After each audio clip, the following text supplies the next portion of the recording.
नमस्कार दोस्तों, आइए सुनते हैं एक प्यारी सी कहानी। वृंदावन के बाजार में नींद बिक रही थी। एक दिन वृंदावन की गलियों में अजीब दृश्य था। बाजार में एक सखी खड़ी जोर जोर से पुकार रही थी, कोई है जो नींद खरीदना चाहता है। लोग आते, सुनते और हंसते हुए आगे बढ़ जाते।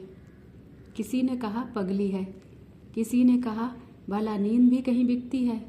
सुबह से शाम हो गई पर कोई ग्राहक नहीं मिला। उसी समय कुछ औरतें बातें करते हुए जा रही थीं। अरे, एक पगली सुबह से नींद बेच रही है, ना जाने कहाँ से आ गई। उसकी बातें चल रही थीं, तभी एक दूसरी सखी ने सुन ली। वह गाय धोकर लौट रही थी।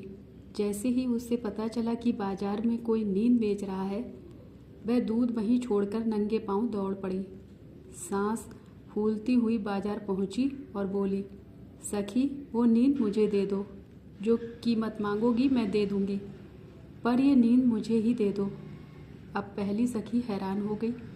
सुबह से लोग उसे पागल कहे जा रहे थे और ये सखी दौड़ी चली आई नींद खरीदने के लिए। सखी, ऐसा क्या हुआ कि तू नींद खरीदना चाहती है? दूसरी सखी बोली, पहले तू बता, नींद बेच क्यों रही है?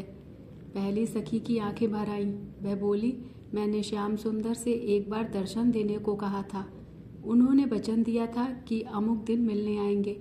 उस दिन से मेरी नींद उड़ गई, पर हाय, जिस दिन उन्हें आना था उसी दिन आंख लग गई और जब जागी तो पता चला वो आकर लौट भी गए।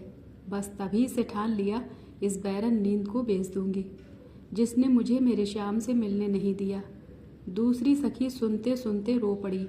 वह बोली, सखी, मेरी कहानी भी यही है, पर उल्टी। दिन भर घर के काम में फंसी रहती हूँ। मुझे तो नींद में ही श्याम सुंदर के दर्शन होते हैं। एक दिन मैंने उनसे कहा, प्रभु, मुझे अपने साथ कब ले चलोगे?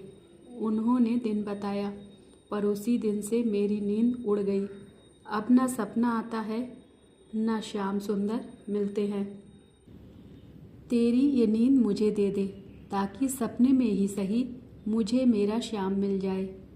पहली सखी मुस्कुराई और बोली, ले जा इस नींद को, ताकि मैं जागती रहूं और श्याम का इंतजार करूं और तू सोकर अपने श्याम से मिल सके।